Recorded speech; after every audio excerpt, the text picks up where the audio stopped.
We are aicx. I am aicx. Everybody you see in that picture is a part of aicx. There's plenty that are not in that picture. It's just hard nowadays to get everybody in one room for a photo op. As you all know, we're all a bit of digital nomads, or we like to try to be, right? So I'm representing our company, aicx, today. I'm not going to talk a lot about our company, the product. I'm not going to pitch you our company. I'm going to share a bit of wisdom we've learned out of our experiences, give you some insights, and maybe a bit teaser what our product could be, give you a bit of that question, what is it, and what do these guys actually do? And then you have the QR code to reach out later if you're interested and intrigued, right? So to get started, obviously we are completely passionate nerds about artificial intelligence, but also the human experience. For us, it's not just a slogan.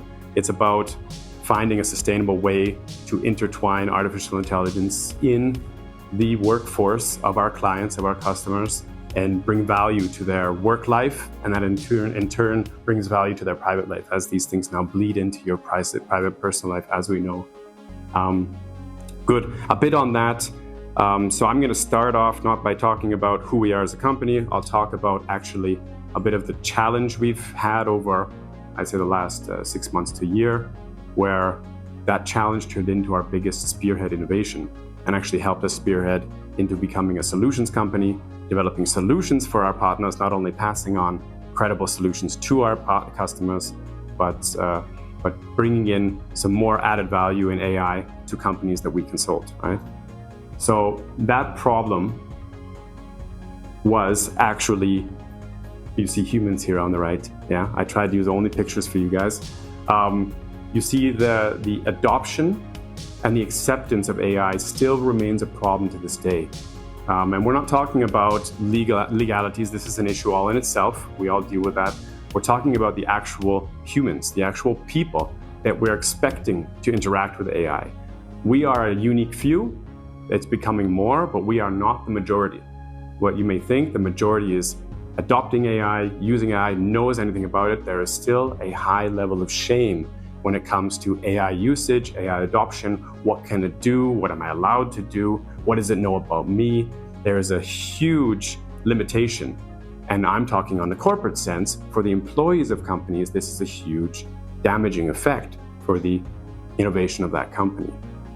And so what we found in multiple projects across many clients, where we were talking on executive level, talking on IT level, talking on compliance and legal level, to implement AI solutions, there was just lacking, regardless of success management or awesome rollouts, there was still lacking that adoption after 6 months.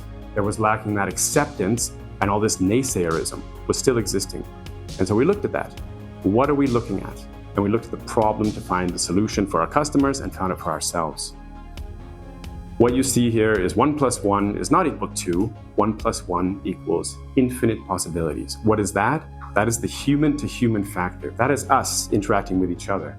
That is why we've evolved to be who we are today, talking about technologies that are awesome, right?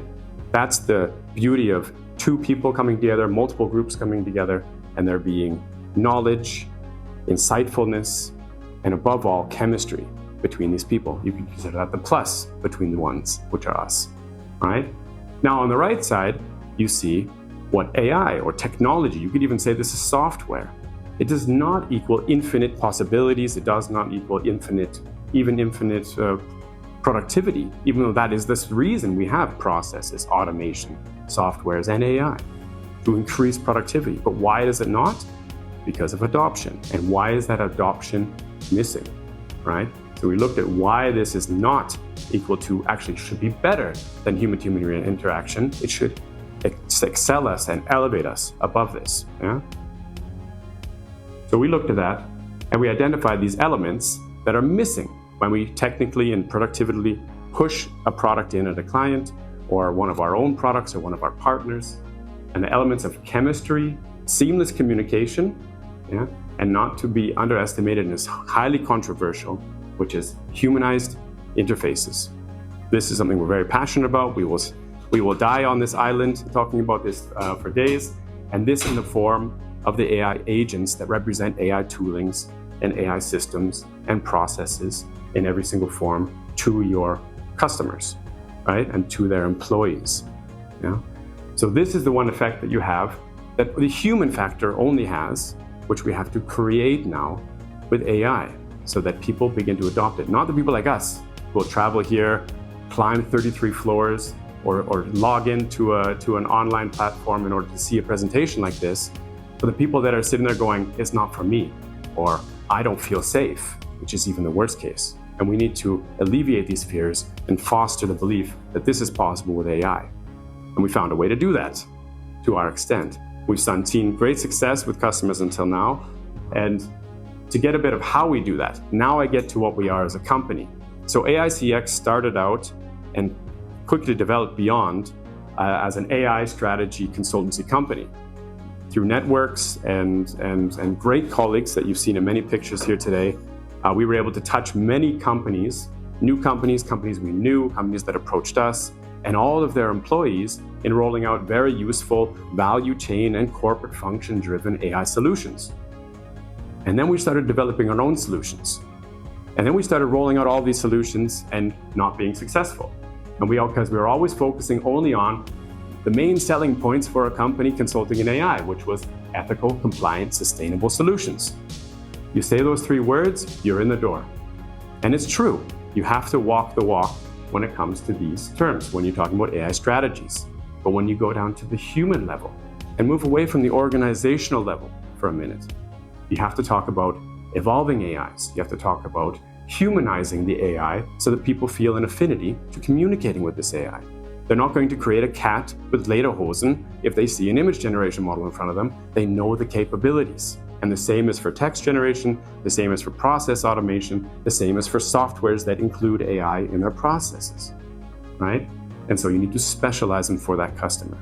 And there we found in humanizing our AI agents on top of models we built for the customers, different aggregators, information overload agents that we built, or also providers like you just saw before that have amazing tools to bring to the customer, and you then put an agent to communicate seamlessly with the employees.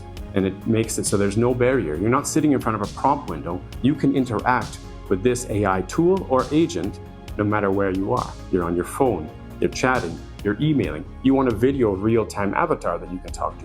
This person has a name. Our customers call them Ingrid, Sven, Christoph, Oscar. It's not the cast of Frozen. Yeah, these are actually AI agents. I wouldn't call them AI employees, as they're not, that have a specific function in a company that support either all of the employees in the company or a specific core unit of a company.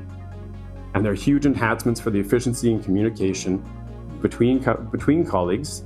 And one thing that human communication has or doesn't have, that the AI to human communication has, is there's this feeling of regret when you talk to somebody about something personal in a business environment. Or there's a feeling of, let's say, shame when you're sharing information that you're supposed to know already, but you want to find something else. You can ask an AI. There is no shame.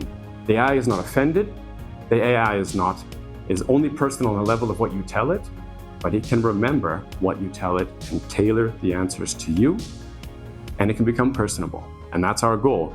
And that, in end, increases adoption. We've seen it increase adoption amazingly. We've had success of about 95% adoption in companies of 200 people, companies of 800 people. Yeah, so we've seen this widely. And of course, when you talk about acceptance, this is a very, let's say, soft topic. But when you talk and interview the people that are actually interacting with these different services and these different tools and these different models, which is new and the capabilities are not yet all known yet, you get a great leap from the naysayers to the yaysayers. And you get a great leap from the yaysayers to the advocates and the pioneers and want to develop their own tools. So you push the industry forward, and it's helpful for all of us. Yeah? So I give away to you just a challenge, which we give to ourselves, to our customers, our clients, our partners, all of these great people and companies we interact with, is to continue bringing true value through AI. Stop doing AI just for doing AI. Find the reasons why people don't do it and solve that, because we don't want to leave anybody behind. Make adoption for all a priority. The one fear we should have is not that AI replaces our jobs, but that there's too few of us that adopt it, that those that don't adopt it get left behind. And we need to think of us as a society, we need to think as companies, as organizations, and as teams, and as individuals. And we need to support each other to bring everybody forward with relevant, useful AI agents and AI softwares together. And that's aicx. Thank you. Cool.